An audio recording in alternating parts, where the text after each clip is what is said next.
Managing your ingredient list in KettleiQ.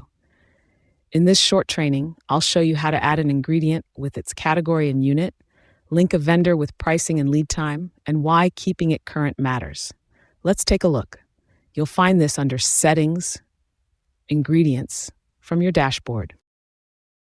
This is your master ingredient list, every hop, grain, yeast, adjunct, and additive you use in one place. To add one, click Add Ingredient, enter its name, and choose its category so it sorts correctly in recipes and inventory. Set the unit of measure you buy and use it in, like pounds or ounces, so recipe math and purchasing stay consistent. Then link a vendor. Pick one from your vendor list or add a new one right there. Enter that vendor's current price and their typical lead time. How many days from order to delivery?